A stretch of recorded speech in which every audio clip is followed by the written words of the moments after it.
everybody. Welcome to the Fire It Up with CJ show. Today we have Christina Rasmussen talking about her book, Where Did You Go?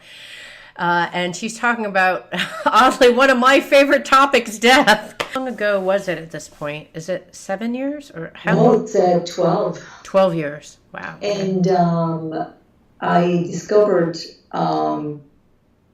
I had stopped counting years when I had a daughter that passed.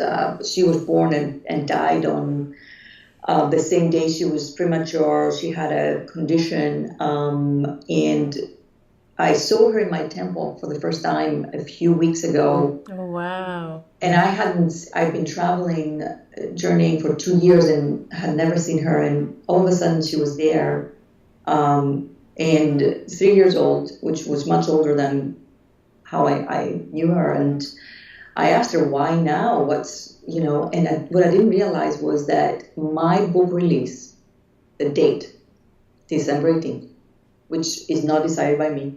Right. It's by the publisher, was the 20th anniversary. Which year anniversary? 20th. Oh, wow. Wow. Yeah. Wow. And I didn't know. I just got chills all over. Jesus. Wow. It's like this is a personal thing. Like, I can't make this. Like, it's I can't even, like, I was blown away, and we had never given her a name Wow. because it was so painful. And me and my girls named her now after her visit to the temple, and after we realized that the book was born on that same day, 20 years ago. Like, it just doesn't. Wow. It doesn't. It's just. It was born 20 years ago from the day that she was born. And she's now 3 years old. Is that? How did she explain the 3-year part? She showed up in my temple. I saw her as a 3-year-old versus a baby, because and I said, why? And she told me that. And communication, so it's not like I'm hearing words or voices or anything like that. It's kind of and the way people describe it as well, it's kind of the word telepathic is also simple. You just receive information without hearing the words. Even if I'm saying this, I'm like thinking, I wonder what she's thinking when I'm saying this. Oh, no, I talk to dead people all the time. I have a lot of friends that are mediums. I've interviewed James on Prague. This is familiar territory. Don't worry about that. And she said, I had 2 exit points. If I left when I was 3 years old, the pain that you would have endured, you wouldn't have been able to do what you did. Oh, interesting. I know. This was completely, like I said, I've been going there for 2 years. I actually didn't want to see her. I didn't know if I was going to be ready for that. It was a hard thing. It was easier for me to see my husband. Yeah. And I thought I could control that, I guess. Yeah. There's many things I have not been able to control with opening that portal, and lots to talk about today. Okay. You had your first book that was that you wrote about the grief when your husband passed, and you work with those people who are grieving. And the question is how have you been able to use this body of work now with this process, and how does it help the grieving process? Yeah, no, this is such a great question. My first book, Second Verse, was about the reentry process from grief to life. And it is all about the practical third dimension well-being of ourselves in this reality, in this life. It's more action-oriented versus spiritual. Mm-hmm. And so this book, Where Did You Go, is more of the soul healing, spiritual aspect. So some people see this book as a prequel, and some people see it as a sequel. And people ask me this question, Christina, which book should I read first? And the answer I always give, it depends the kind of person you are. For me, obviously, I had to get my life back on track before I could explore what happened to him. And where did he go, and what it means, what is death, what is life, what are we here, what is our purpose? The bigger questions came from the beginning, but they lingered when life also came back to me. So for me, Second Verse was the first book. where we deal with the everyday life of loss.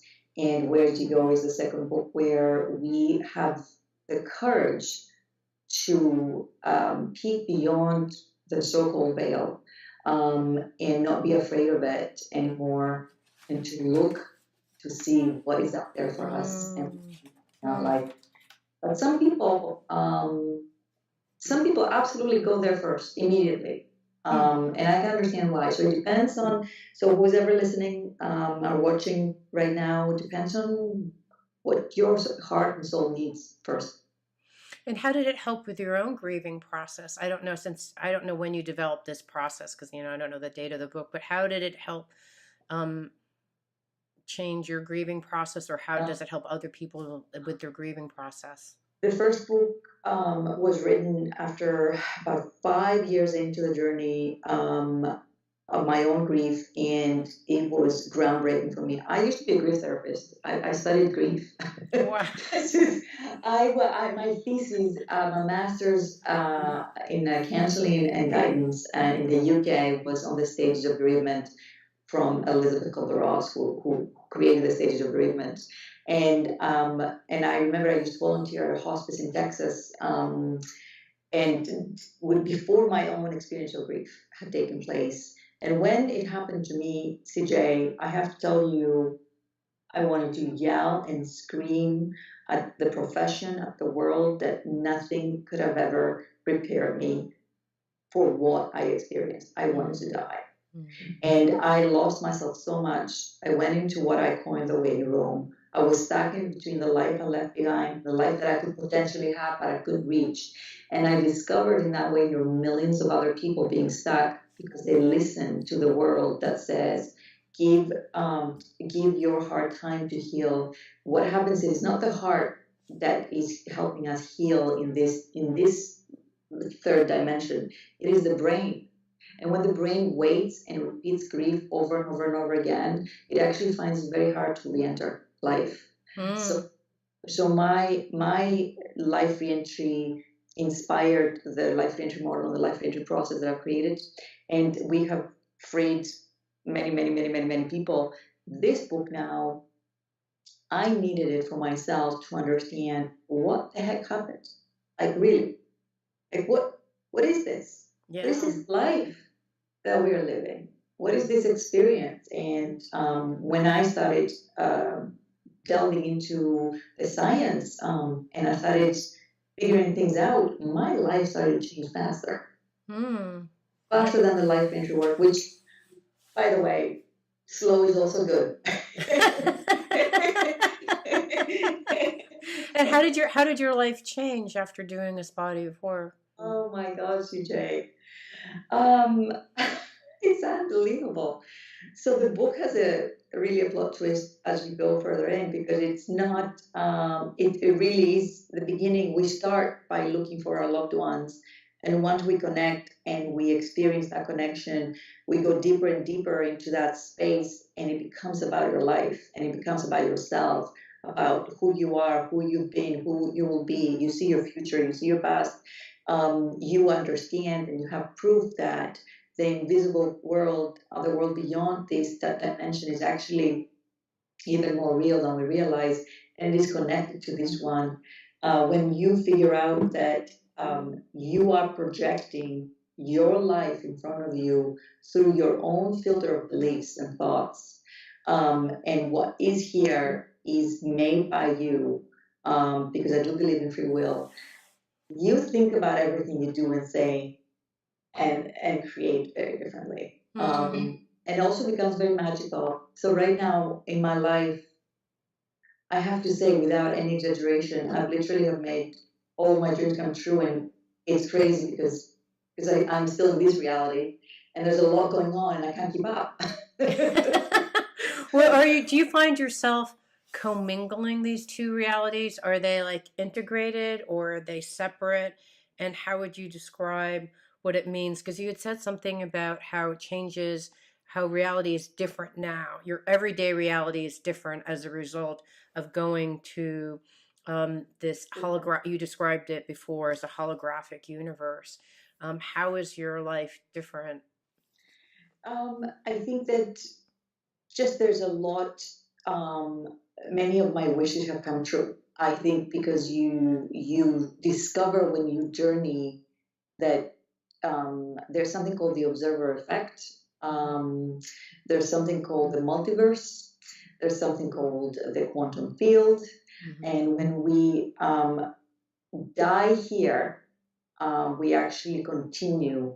There's a very well-known physicist called Robert Lanza who said something like this: "We only die in the realities of the people we leave behind, and not in our own." So the people who died continue; their awareness continues. We just stop seeing them, and we stop experiencing them in this way, in the third dimension way. Meaning, like, we're not projecting with our eyes. We don't see, like, there actually could be someone. My dad could be sitting right here next to me, and I wouldn't be able to see him. You can't see him with seeing with our eyes open. With our eyes open, we have to close our eyes to see them. And we do that, and we journey. They actually know that, and they can sense that, and they show up as well. And it's kind of reuniting kind of experience. I also say this, and it's a very strong statement: we can make new memories with the people we've lost. Wow. And tell me how you've made new memories with your husband. When you journey to the temple and you know to a place outside of this reality, and you meet with them, I mean, your brain captures that experience as a memory, CJ. So let's say someone travels and goes through and they see their beloved for the first time. And just to help people catch up, so what part of your book has a process that allows people to go into this holographic world, which you call the temple world? Just for people who haven't read the book. So I'm sorry, continue. So it's from the book has an introductory chapter. It has my story as a chapter, and then it takes you from chapter 3 all the way through to the end. I mean, the book is a portal. Yeah. But we were talking about how when you're going through, and I actually felt that when I was reading the book, I'm like, oh my God, my energy was just like, I was just like, Was your heart racing, by the way? When I was reading the book? No, I just felt like I got the same feeling as when I meditate. And when I meditate, I like try to connect above, and it's the same kind of vibrational energy. People have written to me to say two things. They feel the energy of the book immediately. One, and two, I've had a lot of people say to me their heart was racing as they're reading, and it's surprising to me because people from all over the world are writing to me to tell me that. They're not connected with each other. And another thing that people really talk about a lot is that when they go in the journeys in the book, there is nowhere in the book that I will say you'll find water. Everyone finds water. Amazing, right? Yeah, it is. When I did the shamanic journeys, when you die before you die, and there was maybe 40 people in the class, almost everyone had like a water, like being cleansed with water, or healing with water, or sitting in like a tub with water, not tub, but like a natural setting with water. I think that there's definitely a healing element to water. So that's very interesting. So you're saying that the book itself is a portal to go into this holographic universe. And I don't even actually have the physical book. I have the online book. Oh, you have the online book. So even with the online book, I have the same thing. The moment this kind of comes to you, it really literally, I mean, I wanted it to be a doorway, an opening into that world. So for everyone who's listening, the chapter of the journeys begins with asking everyone to close their eyes and see an opening. And I use brain science to, by the way, I've never studied any shamanic journeys. I've never done them. I've never experienced them. I've never read any books, nothing at all. And I am glad now I didn't, because people started coming, is this like a shamanic journey? I'm like, I don't know. Is it? It is. It is, And but then, not exactly. It's actually, if I were, and I have read the yeah, shamanic journeying stuff, and I've experienced, led, and be guided yes, to the shamanic journeys. And I've also talked to James von Prague, who has his own process for talking to the dead. yeah. And, I'm not even sure if you research, but yours is a combination of the two. Is that You know, interesting? and I'm smiling because this was literally given to I me. know it was given to I you. and I don't know. James is. I didn't even know he had one, or he. This is the first time I'm hearing of it. I'm glad. Yeah. I've never done a shamanic journey before, and I'm glad. Like my mind was completely clean. It's better. I think it's way better. It's what you when I read your book, The Process, it's a combination of stuff I've read with Joe Dispenza, uh, Mhm. the shamanic journeying stuff, and then also the James on Prague, who's a medium who talks to the dead. Yeah. And so you have this process. It's very similar, but it's just like why so many religions that are out there, when you're speaking about something that's the truth, it will come out in so many different forms and shapes. Because you're accessing the collective conscious. So I received this, and I remember when I was naming it, the Temple Journey. Actually, it was called Beyond Reentry at first. That was the first pilot testing class, and there was a document. I have to share this really, really quickly. When I was putting the steps in, I had this Google document. I kept sending it back to my assistant, and it was called BR Steps. Mm-hmm. And one day, after weeks of going back and forth, my assistant said, "Can you look at the title again? Do you see what I see?" And I'm like, "What is it?" And I look, that was my husband's initials. Oh. His name is Biana Rasmussen. Oh, wow. And it was BR Steps. I fell on the ground. And once that was discovered in the way that it was, with the journeys of that first pilot test study class that we were doing with 50 people, I remember receiving the message and the feeling that this had to be called the temple world, the temple journeys. And it's not the word I would have chosen. This is absolutely not my word. Right. Yeah, you were given those words. So you really have been guided, and as we have been throughout this whole interview, with spirits coming to be present. Uh, so what's interesting is you're saying oftentimes, like, I didn't come up with the words, I didn't think about the initials. So what were your original beliefs about, I mean, and I know that you read The Holographic Universe and the Physics of Gods, and that started getting you interested in things, but what were your original beliefs about what existed after death? First of all, I want to say that I did not want to write this book. Like, for real. Like, Yeah. no. Before I started researching for myself, this was done. The research, the knowledge, it was just for me. I wanted to know. Prior to learning and understanding all of this, CJ, I was confused. I was grown up. I'm Christian, Greek Orthodox. I'm Greek. Like I was raised in Greece. Talk about this in the book. Like everyone believes in God there. There's no variations of that. And when you go to church, when the priest there speaks something that is not easily understandable, like it's not clear language. So it was always very confusing to me. I don't even never knew what they were saying.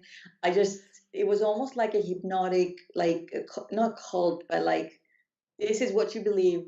Don't ask why. This Just is the sit here only and truth. listen and come every Sunday.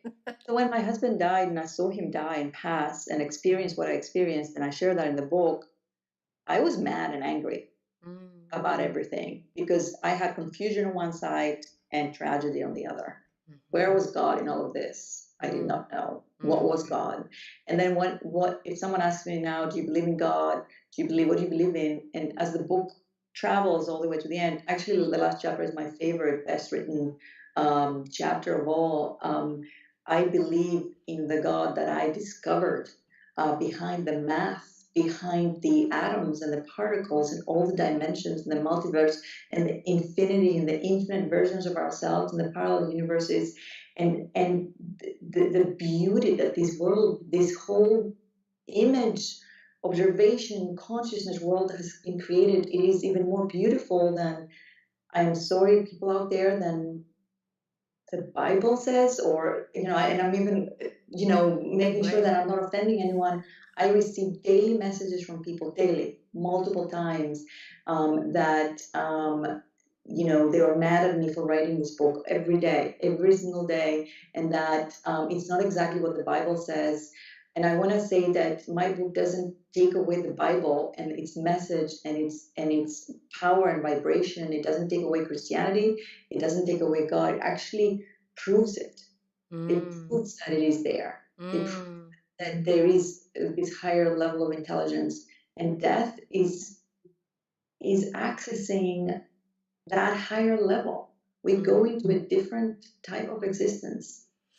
So you walked in kind of like you have your own religious belief, and you have other people, and I have other shows that have similar kind of remarks where it's like, this is devil worshiping, and why are you doing this, and all this stuff, and so. But yet people want dearly to talk to the people that have passed, and so how do you reconcile the tension, and what have you told people who they desperately want to see their loved ones and have a continued relationship and conversation, but yet they have these religious beliefs or other obstacles that they have, like, oh, I don't believe in spiritual stuff, or this is all, whatever. What are the obstacles, and what's a helpful mindset to have, even if you have some of these obstacles? Yeah, and I'm very careful with people's faith, because I think that's something sacred, and it's not none of my business what people believe in. It's there. So I've learned a lot from those folks, and I love them all. One amazing reader said to me on Facebook that they're concerned about my soul. That's why they're writing this. Yeah, they care deeply about. They care deeply about my soul, and that, in their opinion, they have found peace and faith, and their life changed when they started reading the Bible and they started going to church. And I am so grateful for that, for them. This book is not for those who have found what they've been looking for. It is for those who do not know where everything is, what happens when we die, what is their God, what is their higher consciousness and belief system. It is written for them. And then the people who don't know and don't understand, I say to them, a lot of people say to me, we're not supposed to talk to the people who have passed. It is devil work and evil. And I say, and my argument back to them is, if we can speak to God, and the people we've loved and lost have gone to God, to be with God, why can't we also speak to them? Mm-hmm. Yeah. So if you walk in with the mindset of, God is real. Mm-hmm. I am going to this place where I'm going to a consciousness where God is real, and my loved ones are there, and I'm just entering God's kingdom, or whatever you want to call it. Then it's a better mindset to have. So let's say the Bible, like everything, millions and millions of people believe in God. God lives outside of time and space.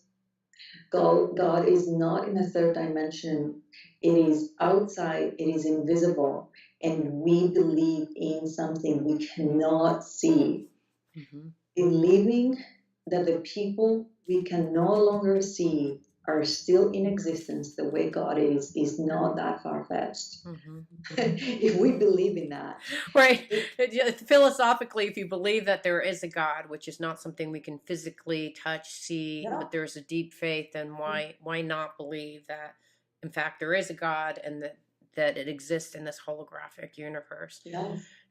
I have a bunch of questions that popped up on chat when we were talking earlier. So when we do die, what have you learned about what happens? And when you've talked to your husband, what part of him are you talking to? Is it the same? Because you had said earlier, like, there's a younger version that shows up. And I've read from mediums that the person shows up in whatever form that they choose to. Yeah. So who are you talking to, and how, when you talk to your husband, is it different than your husband you met on the physical plane of reality? It's a great question. And someone, just before the book was coming out, someone who I really admire said to me, Christina, make sure people don't consider this the same way as when people are talking to the dead. So this book, I hope, redefines what that means. So I'm not sitting here hearing voices or seeing ghosts. and I shouldn't be. This is not something I believe in, actually.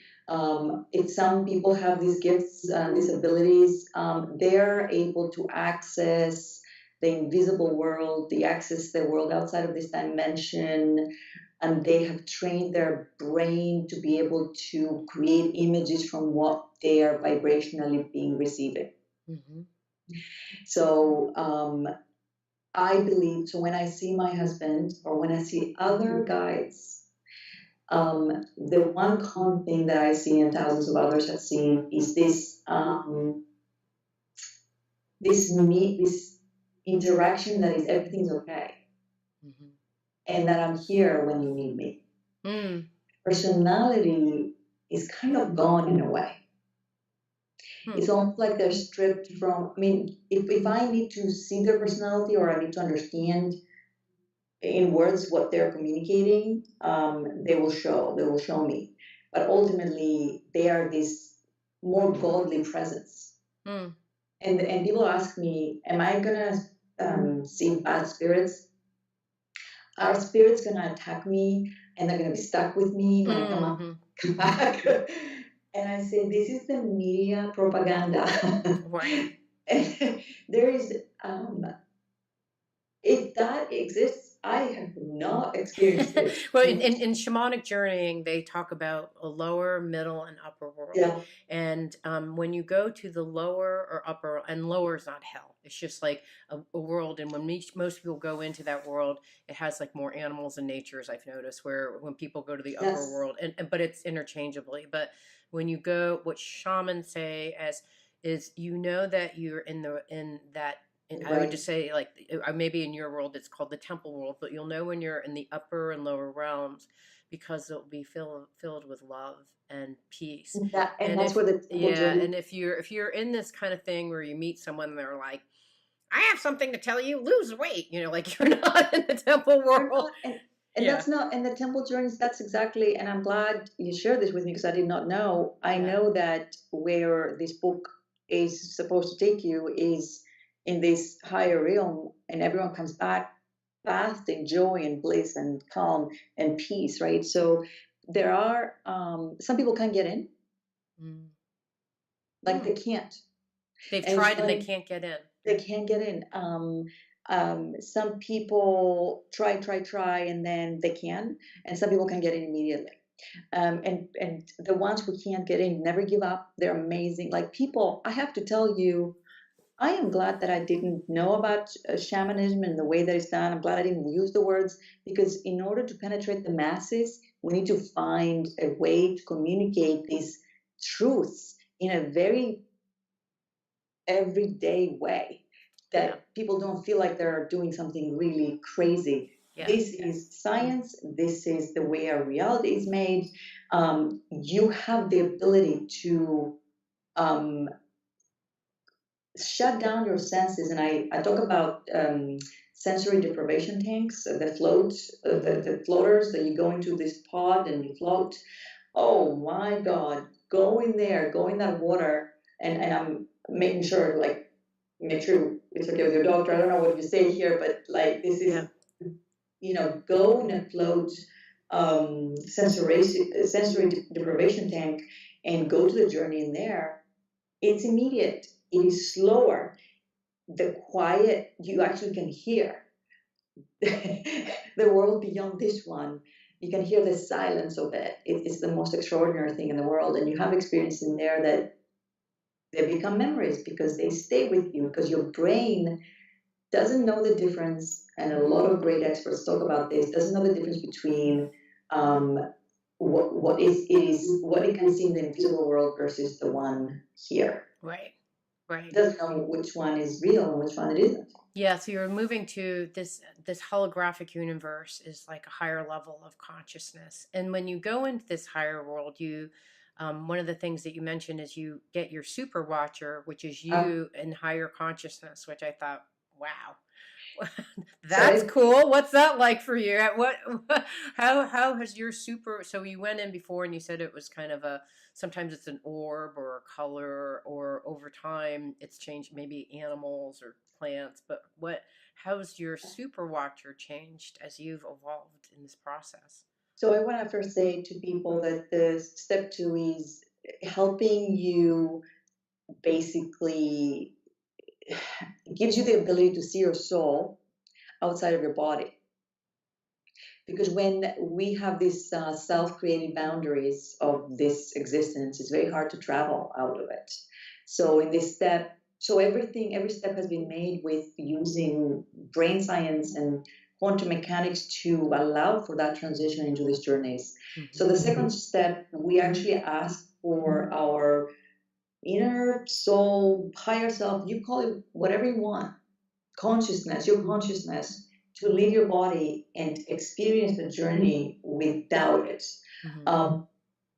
When people first do this, everyone's experience is completely different. Animals, stars, orbs, it changes different. Now I don't have to ask for this to happen. I'm immediately. I don't even have to ask for a door. I close my eyes. You're there. Yeah, so Yeah. it's you're the veil between that world and the other. It's, you don't have to go through as many processes because you've gone to the door. It's like I've visited this 1,000 times. I'm just gonna, my I've neural done it so many pathways, times. boom, will get you there. And sometimes I just I go through the whole thing because it's beautiful when you do the whole thing and you don't just like bypass the steps. Yeah. I do it before I step on stage with my eyes open. Now I can just go there and then I wanna say that because of this I have had experiences outside of the temple journey that um, definitely impacted me. I've never seen anyone who has passed. I've never had experiences like this truly.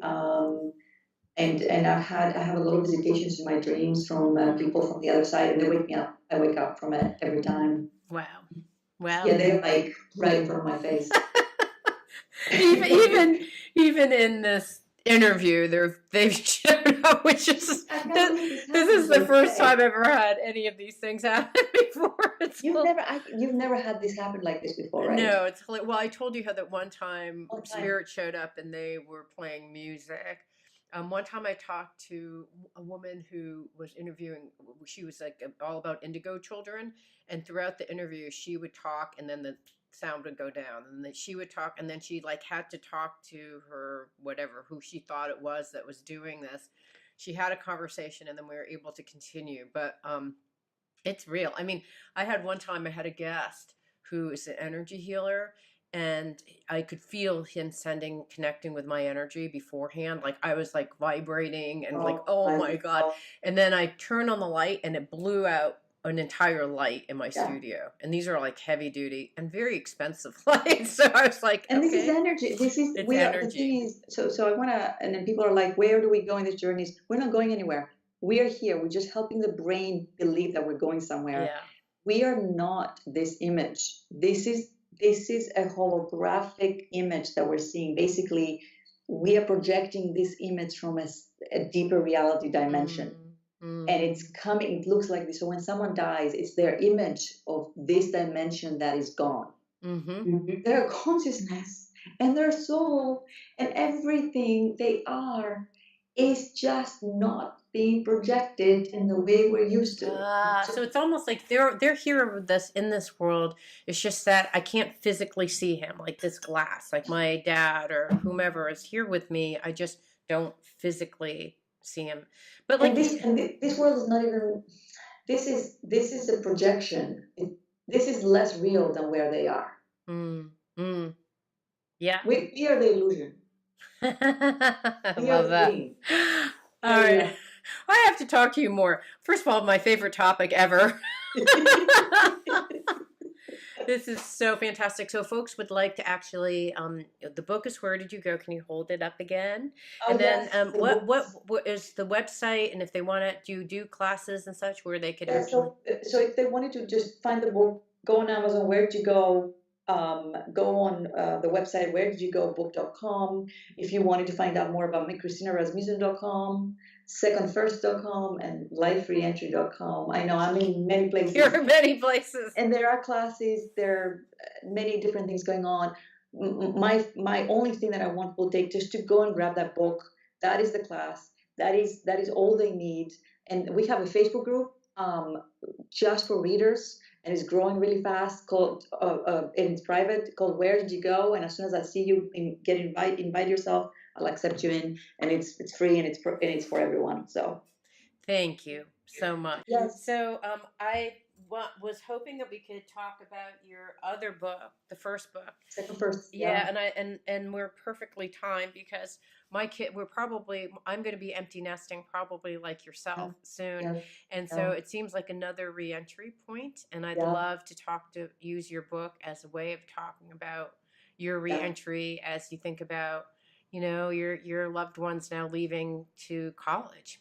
And that's it. And actually, and I took a lot of, we added in the new version of the book that's coming out in May, I added a segment called The Invisible Loss. Yes. And the invisible loss is versus the visible, he died, everyone can see that's the loss. Invisible losses are other losses that are actually more complex and require deeper reentry because we don't see them and nobody acknowledges them. And nobody really witnesses them for us. So I'm more than happy to come back. Okay, in and May. This comes out again. This is the old. This just stopped. They stopped. People can't find them anymore. Oh, okay. Well, we'll talk about the update to the version which comes out in May. So that's perfect timing. It's amazing. Perfect timing. And these two things just happened without. There's something happening to my life. Yeah. Spirits are pushing There's you along. They're pushing you along. Maybe you're like, I don't know, but like you're so open to follow, which is fantastic. It's really fantastic. I've said publicly that if this book continues to do as well as it is and continues to grow, any profits that will come from the book, I'm gonna donate. Oh, sweet. That's nice. I can't. This was not for my career. This book was, I was afraid that it would shadow the life reentry work so much. I mean, I really didn't want to write it. Right. Well, what helped you move past it? There was no. You didn't have a choice. Of course, I had a choice. We know there is free will, and I believe in that very much. And I think somewhere I had chosen that. And now, I've been told that now I'm starting to find out what I'm really here for. Wow. And it's not about the things you've done so far. I mean, everything kind of connects the dots now. And even the words life reentry can even be about this. Mm-hmm. This is just, I'm humbled and honored about the whole thing. Everything that's happening. Yeah, it's great. I'm so happy for you. Thank you for you. And what do you get out of the experience? But what I'm hearing you say is that you kind of remove the separation between this world and the other world. That's what I'm hearing is what happens for you. And also when you connect to that world, the people who have passed actually go away from it. Ultimately, they're not staying for you forever. People who are journeying actually leave their loved ones behind after the connect. Oh, I see. So, that's new. I see. So you're not connecting with your husband on a daily basis. Oh, no. Oh, interesting. So now so this is a journey of life. It's not a journey it was initially to see your husband, but now it's about connecting to see that there is no division between this world and this holographic. I create my life from there. Ah, wow. I see guidance, I get wisdom, I have knowing, I have peace and calm. Yeah. And ultimately, this is not about connecting with the full past. It's much more. Okay. And the last thing I want to say is the message that I got was that the initial contact, it's not just healing for the people here. I was told it's healing for them too. Oh, okay. Well, then I would be more incented to do it. If it helps say that your dad, and that's why I think what he's saying is he needs it obviously, but he doesn't want to connect if you're not ready to do it. Right. I see. Okay, got it. Wow, that's very interesting. Okay. All right, this is interesting. All right. Well, If you do, you've got to let me know. Send me a I message. will. I will. Okay. All right, my Thank dear. Thank you. you so much. Appreciate it. And it means so much to me that you're listening to the show, and love your support in any way by giving me comments below, or to subscribe to the show, or share the show with friends. Thank you again for your support. Love and blessings.